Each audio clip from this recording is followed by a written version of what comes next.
चलो चलो ये दिन करके चलो चलो चलो निकल जा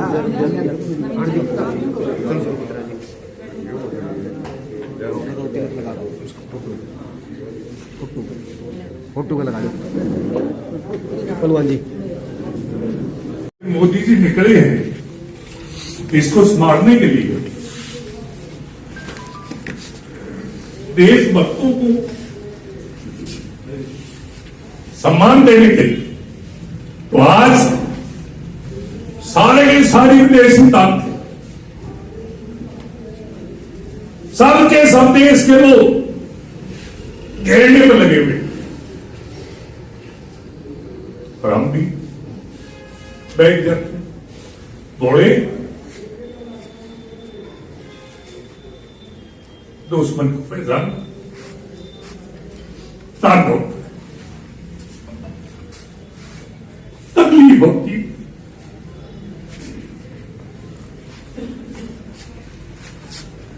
आज पहली दफा नेताजी सुभाष चंद्र बोस स्थान मिला इंडिया गेट पर। किसने दिया? बीजेपी ने और मोदी जी ने ये निर्णय लिया कि आज जो आजादी मिली वो इनकी वजह से मिली, नेताजी की वजह से मिली, क्रांतिकारियों की वजह से मिली, जिन्होंने देश को और दुनिया में जो जोड़ के रख दिया। और आज हम कहते हैं चरखे से आजादी मिली। कितनी शर्म की बात है इस देश के लिए, देश के नौजवानों के लिए। हम बड़ी बड़ी बात करते हैं, बड़ी बड़ी बात करते हैं ईमानदारी की, सच्चाई की, देशभक्ति की, लेकिन अपने जीवन में हमने कितना उतारा? हम छोटे छोटे व्यक्तिगत स्वार्थों में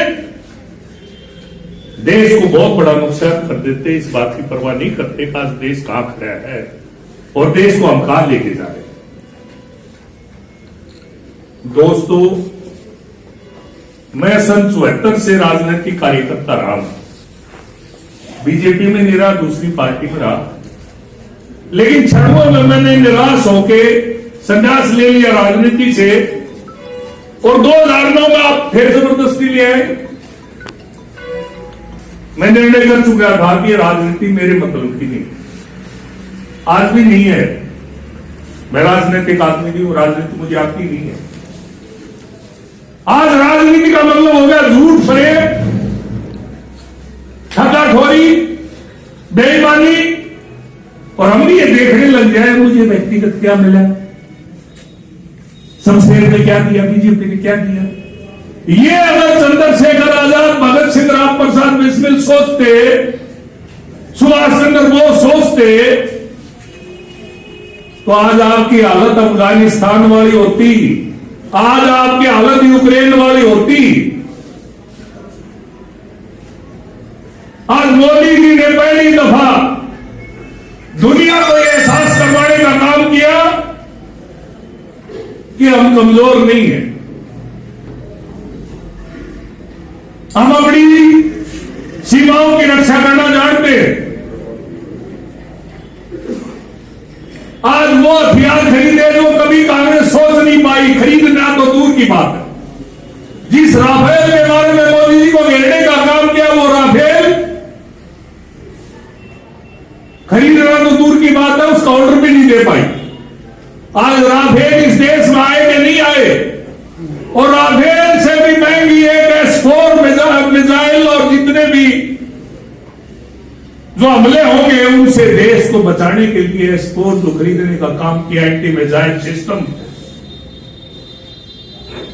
जो हजारों हजारों करोड़ रुपए इसकी कीमत आई है। पैसा कहां से आया, पहले तो नहीं था। कभी सोचते हो इस बात को? लेकिन हम बैठते हैं, पुरानी बात याद नहीं रखते। 6 महीने की पहली बात में हमें कहा जा सकता है 20 साल 50 साल के हम याद नहीं रख सकते। आज पेट्रोल के लिए मोदी को कोसते हैं कि पेट्रोल 100 रुपए हो गया, पेट्रोल 150 भी होगा, 200 भी होगा। पेट्रोल मोदी जी के खेत में पैदा नहीं होता। और ये जो पेट्रोल है, ये पेट्रोल इंग्लैंड में भी महंगा है, जिन्होंने हमारे ऊपर 200 साल राज किया। कार्यक्रम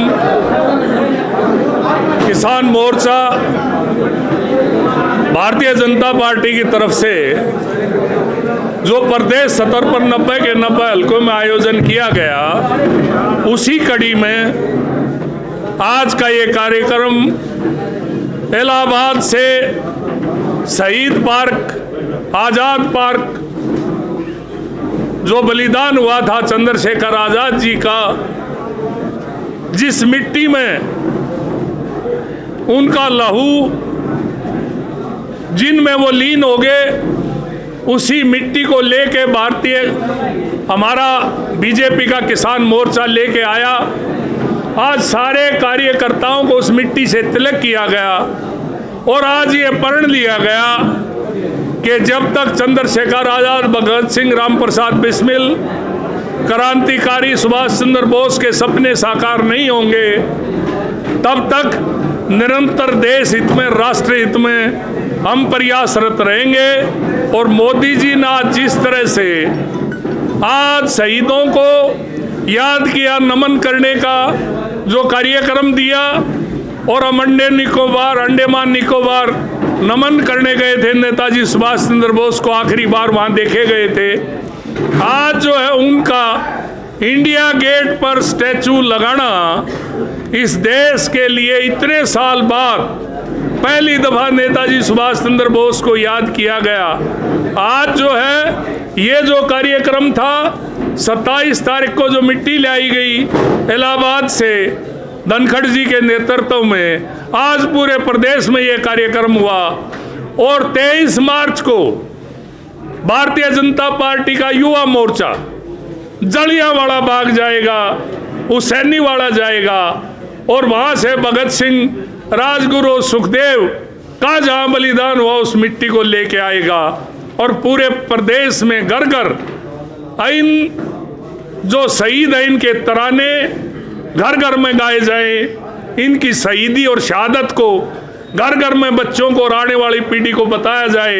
ये प्रयास भारतीय जनता पार्टी का है, ताकि राष्ट्र प्रेम, राष्ट्र हित में लोग सोचना शुरू करें, व्यक्तिगत हितों को पीछे रखें और राष्ट्र हित में, देश के हित में देश को मोदी जी के नेतृत्व में, मनोहर लाल जी के नेतृत्व में मजबूत करें, राष्ट्रीय भावना को मजबूत करें। इस मकसद से शहीदों को आज नमन किया गया, श्रद्धांजलि दी गई, और उसी कड़ी में ये कार्यक्रम हुआ। आज पूरा हरियाणा ने बोला वंदे मातरम, वंदे मातरम।